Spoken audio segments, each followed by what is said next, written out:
오늘 본문은 사실상 굉장히 복잡한 구절입니다. 이 구절에서 수많은 종교가 이렇게 나눠지었습니다. 이 본문을 어떻게 해석하느냐에 따라서 굉장히 많은 종파가 나뉘게 되죠. 그래서 오늘은 크게 세 종류로 나뉘었는데, 첫 번째는 카톨릭은 이 본문을 어떻게 해석했는지, 또한 두 번째는 유대교, 메시아적인 유대교를 믿는 사람들은 이 본문을 또한 어떻게 해석하고 있는지, 그리고 우리가 다니고 있는 기독교, 개신교에서는 바로 이 본문을 어떻게 해석하고 있는지 한 번 정도는 여러분들도 아시면 좋습니다. 그래서 이 본문은 매우 흥미롭습니다. 오늘 이 본문이 어떻게 해석하는지 저와 함께 조금 짧지만 함께 본문을 깊이 살펴보도록 하겠습니다. 혹시 여기서 바티칸을 가보신 분 계시나요? 바티칸. 로마의 바티칸. 가보셨군요. 그리고 또 가보신 분 계시나요? 또 가보셨고, 네, 많은 분들이 가보셨네요. 네. 한번 바티칸은 어떻게 생겼냐면 이렇게 생겼습니다. 굉장히 웅장하죠. 바티칸은 로마라고 부르지 않고 독립적으로 자기 나라라고 주장을 합니다. 왜 이 바티칸이 유명할까요? 바티칸이 왜 유명하죠? 여러분들, 카톨릭의 성지라고 불릴 수 있는 이 바티칸에 교황이 살고 있습니다. 바로 이 본문에 어떻게 해석했느냐에 따라서 이 본문을 그대로 해석해서 이 바티칸을 세우기 시작을 한 거죠. 어떻게 그 로마의 바티칸을 가보시면 알겠지만, 이 바티칸은 어디 위에 세웠냐면요, 베드로의 무덤 위에 세웠다고 주장합니다. 누구의 무덤이요? 베드로의 무덤 위에 교회를 세웠다라고 주장합니다. 왜 그렇게 하냐면요, 오늘 본문이 이렇게 나와 있습니다. 하나 보시게 되면 그 17절 말씀 볼까요? 17절 말씀, 18절 말씀 한번 보겠습니다. 18절 말씀을 보시면요, 여기서 보시면 또 내가 내게 이르노니 너는 베드로라. 뭐라고요? 너는 베드로다. 베드로가 페트로스라고 해서 약간 그 돌, 아까 표현했었던 그 일반적인 돌을 표현할 때 쓰는 표현입니다. 베드로가 내가 이 뭐예요? 반석이에요. 그리고 베드로는 페트로스라고 하고요, 반석은 페트라라고 합니다. 그래서 어원이 같아요. 그래서 너는 뭐라고요? 너는 페트로스다. 그래서 이 페트라 위에 무엇을 세운대요? 내 교회를 세울 것이다. 그래서 이 본문을 해석하다 보니까 그때 초대에 많은 기독교인들이 예수님께서 베드로 위에 교회를 세운다고 하셨구나. 이 말씀을 지키기 위해 베드로의 무덤 위에 바로 무엇을 진 거죠? 바티칸, 캐톨릭 교회가 세워지게 되는 거죠. 그래서 첫 번째 교황을 캐톨릭에서는 바로 베드로가 첫 번째 교황이라고 주장을 합니다. 얼마 전에 그 교황께서 소천하셨습니다. 몇 대 교황인지 아시나요, 혹시? 몇 대? 1대가 베드로라면 약 266대 교황이 소천하셨고요. 이제 조금 있으면 267대의 교황이 선출될 겁니다. 네, 그 교황은 굉장히 제가 개인적으로, 인간적으로 많이 존경하는 분입니다. 그래서 베드로 위에 교회가 세워졌기 때문에 캐톨릭은 누구가 머리가 되는 걸까요? 바로 교황의 권위가 그만큼 뛰어나고 존중받고 있습니다. 그래서 교황의 한마디가 굉장히 신적 권위까지 부여가 됐다고 볼 수 있는 거죠. 바로 예수님께서 베드로에게 그러한 신적 권위처럼 강한 권세를 주셨다. 그래서 베드로 위에 교회를 세웠다라고 보고 있습니다. 다시 말해, 이 페트로스와 페트라를 동격화시켰던 거죠.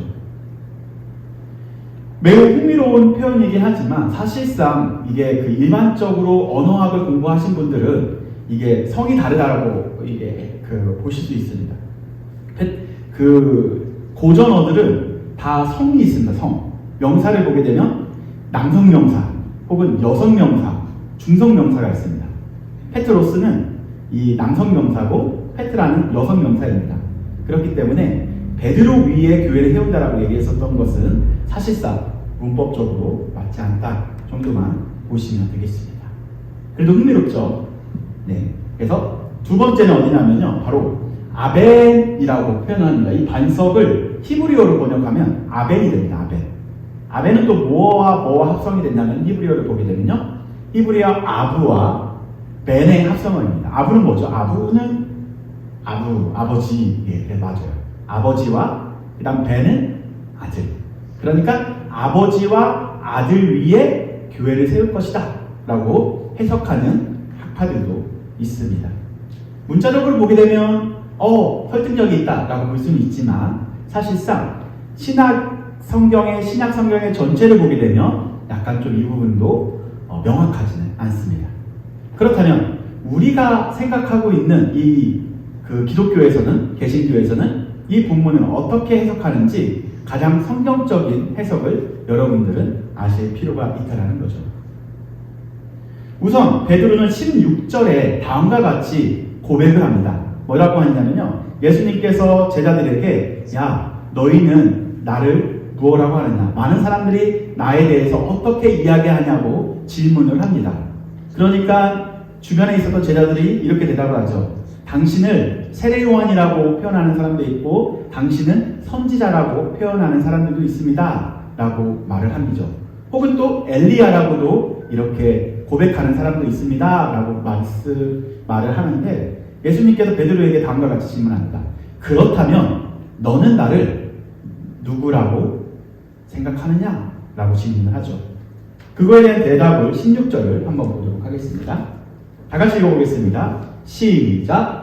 시몬 베드로가 대답하여 이르되 주는 그리스도시요 살아계신 하나님의 아들이십니다.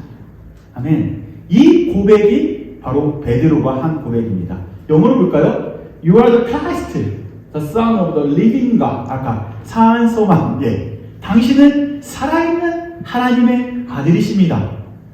당신은 여전히 하나님이시고 하나님의 아들이십니다라고 누가 고백을 한 거예요? 바로 베드로가 누구에게요? 예수님께 고백을 한 거죠. 그러나 예수님께서 베드로를 칭찬합니다. 야, 너 참 똑똑하다. 그렇게 칭찬한 게 아닙니다. 맞다. 그 고백을 하게 하신 분이, 그러니까 그렇게 고백을 했다라는 것을 그렇게 믿고 있다라는 거죠. 예수님이 살아계신 하나님의 아들이시다라고 고백을 할 수 있도록 믿음을 주신 분이 바로 누구라고요? 바로 하나님이시다. 바로 성령님이시다. 라는 것을 알려주십니다. 그래서 한번 17절 말씀 한번 다시 보도록 하겠습니다. 17절을 보게 되면요. 예수께서 대답하여 이르시되 요나는 바가 아들이라는 뜻이에요. 요나는 그 이름입니다. 요나의 아들, 요한의 아들이에요. 요나나 요한이 똑같습니다. 요한의 아들 시몬아, 내가 복이 있다 라고 말씀하시면서 이를 내게, 그러니까 그가 고백한 것을 주는 그리스도시요 살아계신 하나님의 아들이십니다 라고 고백하게 한, 그러니까 그것을 알게 한, 다시 말해 하나님과 예수 그리스도의 관계를 또한 그것을 알게 하신 분이 혈육이 아니고 누구래요? 하늘에 계신 내 아버지다. 성부 하나님께서 그에게 믿음을 주시고 또한 그에게 그렇게 고백할 수 있는 힘을 주셨다는 거죠. 베드로는 신앙이 좋았었던 사람이 아닙니다. 저번 주에 우리가 함께 봤잖아요. 베드로는 기회주의자였어요. 똑똑하고 용기 있는 척은 했지만 가장 위기였을 때 예수님을 배신하고 도망갔었던 사람입니다. 그러나 그 연약한 베드로에게 예수님께서 칭찬하신 거죠. 넌 믿음이 있다. 그 믿음 위에, 신앙 고백 위에 예수님께서 교회를 세울 것이다 라고 말씀하신 거죠. 뭐라고요? 베드로의 그 신앙 고백 위에 교회를 세울 것이다 라고 말씀하십니다. 18절 말씀 한번 보도록 하겠습니다. 18절 말씀 보시면 또 내가 내게 이르노니 너는 베드로라. 내가 이 반석 위에 내 교회, 누구의 교회요? 예수님의 교회. 내 교회를 세우리니 음부의 권세가 이기지 못할 라고 말씀하신 거죠. 바로 교회는 누가 세우신 거예요? 베드로의 고백이지만 실제적으로 예수 그리스도께서 하나님의 교회를 세우신 것이죠. 그렇다면 필립 뉴 라이프 교회의 주인은 누가 될까요? 주인. 그리고 필립 뉴 라이프 교회를 세우신 분은 누가 될까요? 이용희 목사가 파운더일까요? 아니죠. 네, 지금 녹화만 되고 있기 때문에 솔직히 말씀을 드리자면 저는 개척의 능력도 없고 달란트도 없고 그렇게 개척에 대한 뜨거운 마음이 있는 사람도 아닙니다. 그냥 저는 하나님께서 뜨거운 마음을 갑자기 주셔서 이렇게 개척을 하게 됐는데 그건 이따가 또 보고를 드리면서 말씀드리도록 하겠습니다. 다시 말해 필립 뉴 라이프 선교교회를 세우신 주체가 바로 하나님이시다라는 것을 꼭 말씀드리고 싶습니다. 결론적으로 바로 성령님께서 베드로를 붙잡아 주시고 그 위에 그 신앙 위에 교회를 세울 수 있도록 하나님께서 교회를 세워 가신다라는 거죠. 바로 베드로도 연약하고 믿음이 연약한 사람이었지만 예수님이 누구신지 하나님이 누구신지 성령님을 통해 알게 되었습니다. 이것을 바로 성부, 성자, 성령의 삼위일체 하나님의 아름다운 연합적 사건이라고 봅니다. 그래서 이 교회가 세워진 것은 성부 하나님, 성자 예수님, 성령 하나님의 연합적 신비로운 사건이 된다는 거죠. 지금까지 살펴본 대로 교회는 베드로의 인격 위에 세워진 것이 아니고 베드로가 고백한 주는 그리스도시요 살아계신 하나님의 아들이십니다라고 했었던 그 고백 위에 교회가 세워진 것이죠. 그렇다면 아까 말씀드렸다시피 이 믿음은 누구의 사역이었다고요? 바로 성령의 사역이었습니다. 바로 베드로를 누가 도우신 거냐면 성령께서 도와주신 것이죠. 이것을 신학적 용어로 성령의 조명하심이라는 표현을 씁니다. 뭐라고요? 성령의 조명하심이라는 표현을 씁니다. 그래서 우리는 여기서 멈추는 것이 아니라 한 걸음 더 나아가야 합니다. 바로 이 교회의 기초가 무엇에 의해서 세워진 거라고요? 그리스도에 대한 믿음이 기초였다면 그렇다면 교회를 이끄시는 주체는 바로 예수님이 되어야 합니다.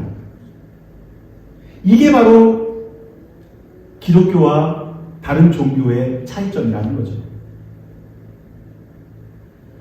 사실 천주교의 교회의 머리는 교황이 될 수 있고요. 그리고 다원주의라는 게 있어요. 모든 종교를 통합하자라는 운동이 지금 굉장히 유행처럼 퍼지고 있습니다. 이 다원주의는 아무나 머리가 돼도 상관이 없다. 그냥 연합이 제일 중요한 가치를 둔 거죠. 그렇다면 다원주의의 머리는 뭐가 되는 걸까요? 연합 자체가 머리가 되는 겁니다. 그래서 안타깝지만 다른 종교와 카톨릭과 교회가 연합될 수 없는 이유는 교회는 교회의 머리가 그리스도만 되어야 하기 때문에 어쩔 수 없이 연합이 어렵다는 거죠.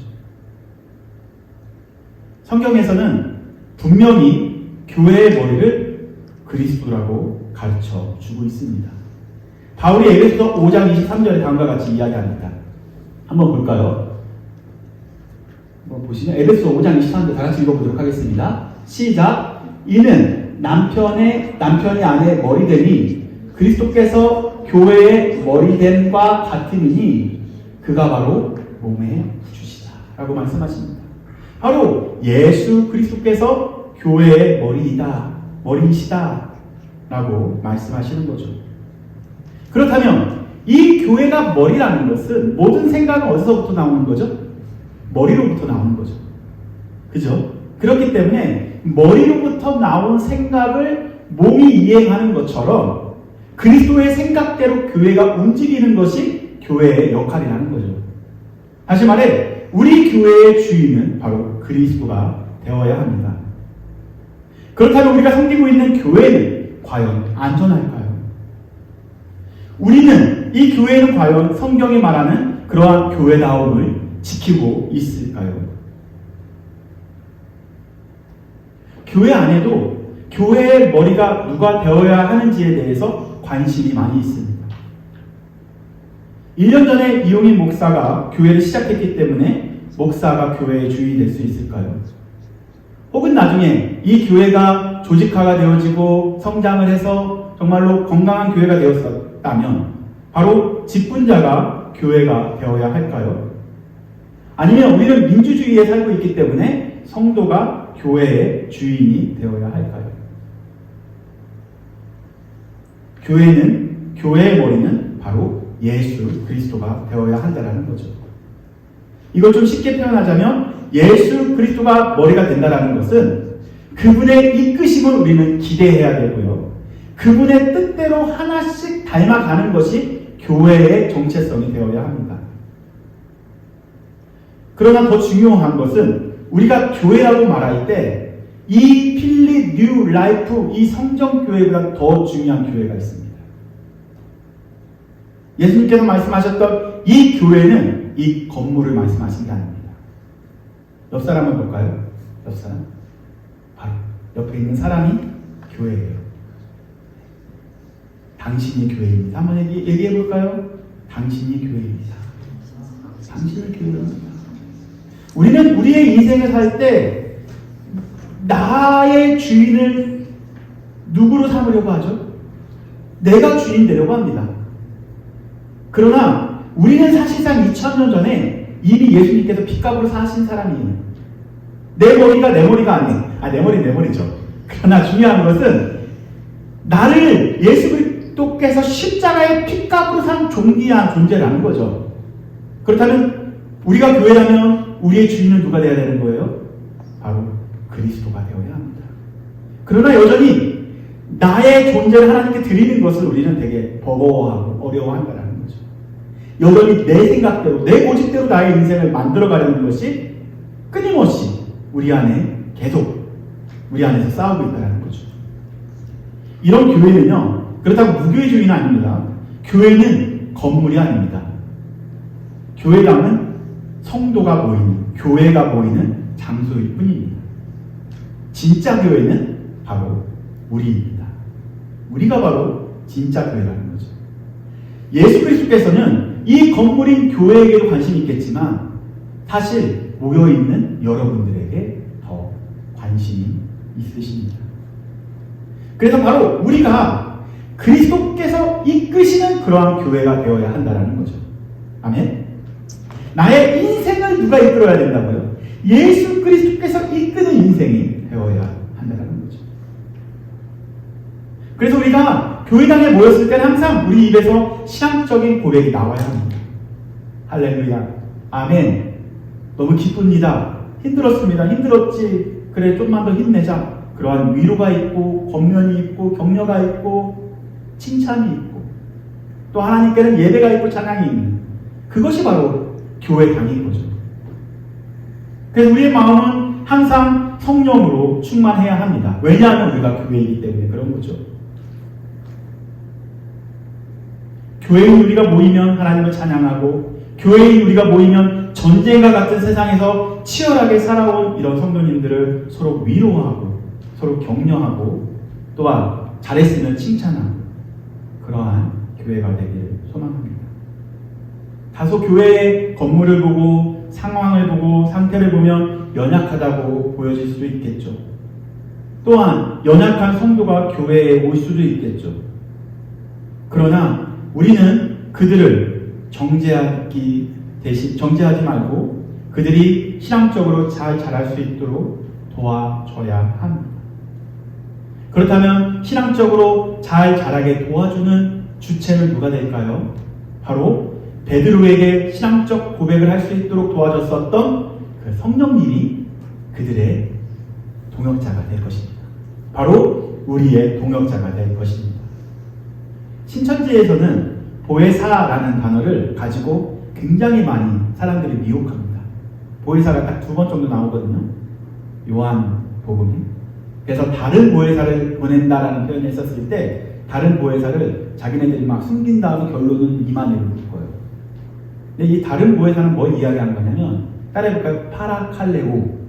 파라칼레오스가 뭐냐면 쉽게 말해서 달리기를 하죠. 달리기를 하면 너무 숨차요. 그죠? 근데 좀만 더 가면 결승전이 있습니다. 그럼 그때 이렇게 이야기하는 거예요. 같이 달리면서 야, 한 발짝만 더 가자. 한 발짝만 더 가자. 너 정말 잘하고 있어. 잘하고 있어. 잘하고 있어 하면서 옆에서 달리면서 콜해주는 사람이에요. 옆에서 콜해주는 사람. 그래서 파라가 옆이고 콜이 칼레오 불러주는 사람이에요. 조금만 더 가자. 잘하고 있어. 누가 이 역할을 해준다고요? 파라 칼레이토스. 보혜사이신 성령님께서 우리에게 권면하시고 위로하신다는 거죠. 바로 연약한 교회일수록, 연약한 교회이지만 또한 우리 모습을 봤을 때 다소 부족한 성도이지만 우리에게 누가 있는 거예요? 성령님이 우리 안에 계신다는 거죠. 되게 기대되지 않아요? 여러분의 인생이 가끔 실패하고 넘어질 수 있습니다. 그러나 성령님께서 여러분들을 반드시 일으키실 것입니다. 그래서 여러분들이 참 교회가 되어지고 주님께서 원하시는 것은 그 교회 위에 교회가 굳건히 세워지면 연약한 교회를 또 세우시기를 원하신다는 거죠. 결론입니다. 그래서 우리가 교회입니다. 따라해볼까요? 우리가 교회입니다. 그렇다면 베드로도 교회 중에 하나였었던 거죠. 바티칸 어마어마하죠. 그냥 교회 중에 하나예요. 그죠? 베드로도 어마어마한 신앙이 있었던 사람이죠. 베드로도 그냥 교회 중에 한 사람이었습니다. 베드로만큼 여러분들도 존귀하고 소중한 사람인 거예요. 누구 입장에서는? 예수님 입장에서는. 아멘? 아멘. 그래서 여러분 위에, 여러분 신앙 위에 교회를 세우시길 원하신다는 거죠. 그리고 여러분의 신앙 위에 교회를 세울 것이다라고 언약하시고 말씀하셨습니다. 그렇다면 왜 굳이 필립 뉴 라이프 성교 교회를 이곳에 세우셨을까요? 바로 진짜 교회인 여러분들을 세우기 위해서 이 시점에 이 장소에서 하나님께서 교회감으로 세우신 것입니다. 그래서 오늘은 우리 교회가 세워진 지 1주년이 되는 날입니다. 그래서 오늘은 여러분들께 어떻게 하나님께서 우리 교회를 이끌어 오셨는지 잠깐 살펴보려고 준비를 해봤습니다. 그리고 앞으로 우리 교회는 어떠한 교회가 되어야 할까를 좀 말씀드리기 위해서 좀 준비해봤습니다. 이걸 보기 전에 사실 얼마 전에 후배 목사님에게 연락이 왔습니다. LA에 있는 어떤 목사님이셨는데요. 연락에서 같은 신학교를 같이 다녔었던 후배이기 때문에 형, 제가 개척을 하려고 결정했습니다. 결단했습니다. 그래서 형 그때 개척 기획안을 잘 만들었다라는 소문이 LA에 있던데 조금 참고하게 보내줄 수 있어요? 라고 연락이 왔더라고요. 그래서 1년 6개월 만에 그때 기획안을 제가 다시 봤습니다. 근데 제가 생각보다 충격을 받았어요. 그래서 그 충격을 여러분과 쉐어하도록 하겠습니다. 다 보여줄 수는 없지만 1년 6개월 전에 만든 중요한 기획안만 보여드리도록 하겠습니다. 첫 번째, 제가 만든 건 교회 개척 기획서를 한 1년 6개월 전에 만든 거고요. 여기 필라델피아에서 청년들과 함께 도시 변혁을 위해서 기도했었던 장면을 처음에 넣었습니다. 그 다음 장면을 보시면 왜 이 지역의 교회가 필요할까? 저희는 두 군데의 거점을 잡았습니다. 첫 번째 지역은 페이올리 지역, 두 번째는 유펜 캠퍼스 지역에 교회가 필요하다라고 제가 이 기획안서에 썼습니다. 예, 이렇게 썼고요. 두 번째를 보게 되면 왜 이 지역에 교회가 필요할까 있었는데 두 번째를 보게 되면 필라델피아가 그때 당시 계산해보니까 약 25,000명에서 3만 명으로 추정이 되었었는데요. 그 중에서 개신교는 5,000명 정도가 개신교다라는 것에 현황이 있었습니다. 그리고 한 번 더 들어가게 되면, 그러나 중요한 것은 그때 코로나가 끝나고 나서 얼마 지나지 않아서 되게 조금 아픈 현실이 있었습니다. 뭐였었냐면 코로나를 겪으면서 기성세대 신앙생활을 오래 하고 신앙이 있었던 분들은 교회로 많이 들어왔는데 좀 젊은 세대가 교회에 돌아오지 않고 교회를 떠나는 이탈 현상들이 많이 있음을 확인하게 되었습니다. 그래서 가장 안타까웠던 것은 미국의 한 30, 40 세대라는 것은 30대, 40대의 젊은 세대들을 말하고 있습니다. 그분들의 신앙생활을 보다 보니까 밑에 보면 30, 40 세대의 신앙은 미국의 이민은 1세대에 비해서 굉장히 신앙적으로 취약하기 때문에 예배의 현장 예배로 오는 인원은 23%밖에 안 됐었다고 주장을 하고 있습니다. 그래서 온라인 예배가 43%가 있었고 그 다음에 예배 이탈자가 34%, 온라인 예배가 44%가 있었습니다. 즉 코로나 전에와 후를 보게 되면 돌아온 인원이 23%밖에 안 된다는 거죠. 3040 세대들. 이게 미국 전역에 있는 한인들의 통계입니다. 그 다음에 2030은 어떨까? 3040은 이게 문화사회연구원에서 데이터를 본 거를 토대로 했다면 2030은 제가 현장에 있었기 때문에 주변 교회를 제가 다 데이터를 산출해 보니까 2030 세대들은 사실 예배의 자리를 떠났다기보다 교회 자체를 떠난 사람들이 참 많이 있습니다. 그래서 3년 사이에 필라델피아의 수많은 교회에서 청년들의 이탈 현상이 굉장히 많이 있었는데요. 그 인원이 생각보다 많이 있습니다. 많이 있었습니다. 그 인원이 한번 좀 종합적으로 보게 되면 하나만 더 보시면 그때 당시 1년 6개월 전에 3040 예배 이탈자가 230명 정도가 추정이 됐었다면 그 다음에 2030 세대들이 교회를 이탈했었던 사람들은 최소 200여 명이 확인되었다는 거죠. 필라델피아는 젊은 사람들이 오고 싶어하는 매력적인 도시는 아닙니다. 그런데도 불구하고 교회를 떠나고 예배를 떠났다는 것은 저는 이 통계를 보고 잠이 오지 않았습니다. 네. 청년의 세대에 예수님을 떠난다. 그럴 수도 있겠죠. 그러나 돌아올 수 있는 확률은 매우 적습니다. 너무 저에게는 충격적인 수치였고요. 저에게는 너무 잠이 오지 않는 그러한 마음이라 1년 6개월 전에 아내에게 얘기했어요. 왜 하나님께서 이러한 모습을 우리에게 보여줬을까? 아니 저에게 보여준 거죠. 왜 이런 마음을 주셨을까? 우리는 부족하지만 그럼에도 불구하고 이들을 위해서 조금만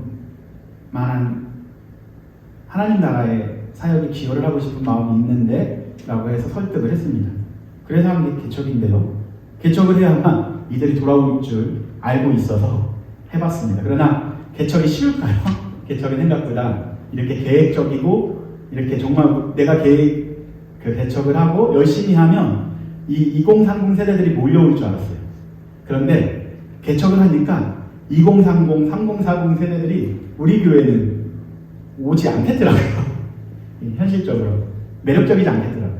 그래서 너무 낙심을 하고 하루하루 그렇게 시간을 보낸 것이 1년이 되었습니다.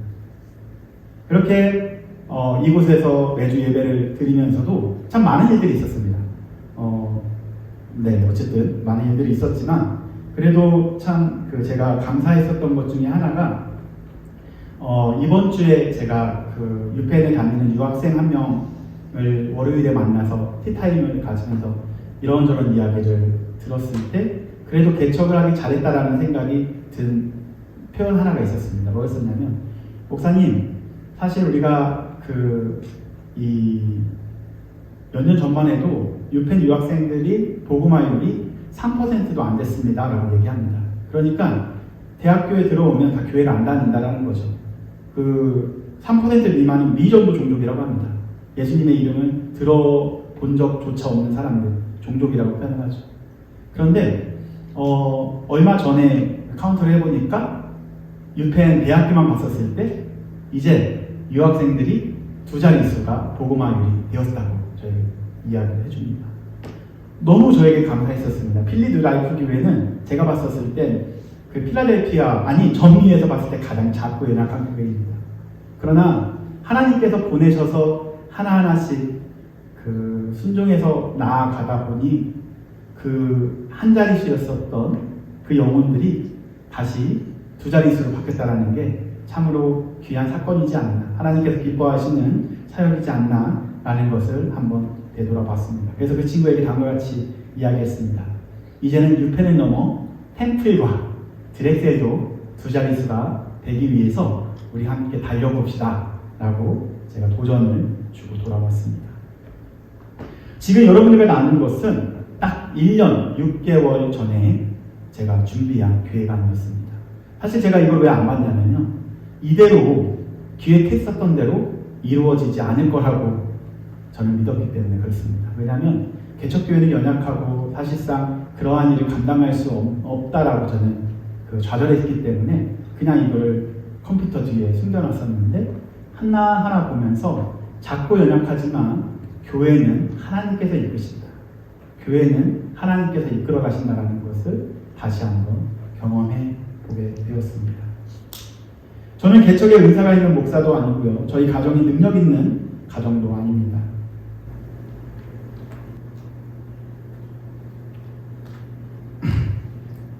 한 장이 나오는데 읽어야 되는데 얘기가 어렵네요.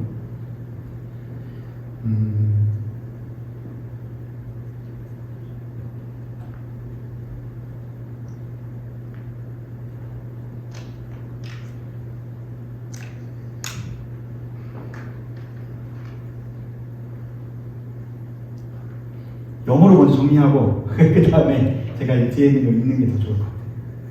영어로 정리하도록 하겠습니다. The title for today's service was I Will Build My Church, and it came from Matthew 16 through 18.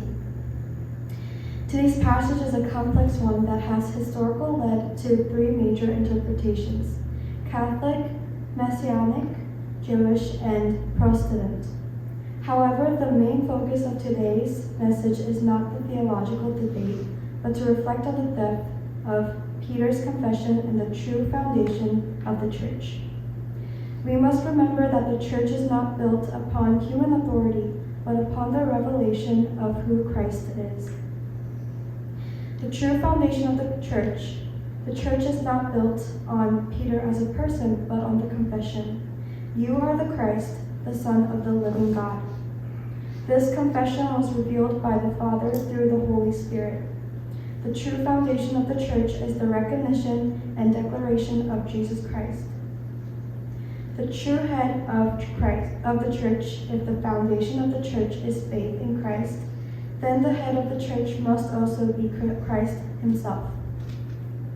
Ephesians 5:23 clearly declares Christ is the head of the church. The church does not belong to pastors or members, it belongs to Christ. All direction and loyalty within the church must come from Christ. The true identity and the mission of the church. The church is not a building, but the gathering of believers. We as God's people are the true church. We must be filled with confessional faith, filled with the Holy Spirit, praise God, encourage and comfort one another, and live as the church even in places where no visible church exists. In conclusion, just as Peter was one among many believers, we too are part of the true church, brought by the precious blood of Jesus Christ. Our church, Philly New Life Mission Church, was not established just to gather but to build up true believers and reach the lost. As we celebrate our first anniversary, we give thanks to God and commit ourselves to continue following Christ, the true head. 매주 목요일에 필라델피아 대학 캠퍼스에 드리는 예배와 기도모임 계획을 했었는데요. 매주 목요일 날은 못 가게 됐습니다. 왜냐하면 장소를 구하기도 없었고 아는 사람도 없었기 때문에 조금 불가능하다 생각을 했었거든요. 근데 보니까 다르게 매주 수요일 날 저희가 대학 캠퍼스 안에서 예배를 드리고 있고 또 성경 공부를 하고 있다는 게 참으로 기적적이다라는 생각을 하면서 돌아왔었습니다. 1년 6개월 전에 사실 아까 말씀드렸다시피 복음에서 멀어지는 그 젊은 세대들을 보고 개인적으로 잠이 오지 않았습니다. 그래서 그때 결정한 것이 우리 가정이 한 명의 청년과 함께 설립 예배를 준비했는데요. 한 가정이 1년 전에 한 명의 청년과 함께 한 가정이 그러한 꿈을 갖고 이 척박한 곳에서 예배를 시작을 했었습니다. 1년은 긴 터널과 같았습니다. 이민 교회가 100개의 교회가 개척되면 남는 교회는 10개밖에 없다고 말을 합니다. 그러나 6주년이 지난 지금까지 하나님께서 머리가 되어주시고 우리 교회를 이끄셨다라는 것은 분명히 하나님께서 우리 교회를 통해 젊은 세대건 온 세대건 또한 다음 세대건 상관없이 하나님께서 교회를 통해서 분명히 그 영혼들을 회복시키시려는 하나님의 계획이 있다는 것을 믿고 있습니다. 그래서 제가 소망하는 것은 지금까지 우리 교회의 머리 되신 그리스도께서 앞으로 더 우리 교회를 이끌어 가시기를 소망합니다. 우리 교회가 2년 동안 이렇게 유지할 수 있었던 이유는 바로 사랑하는 귀한 성도님들의 헌신과 기도가 있었기 때문에 가능합니다.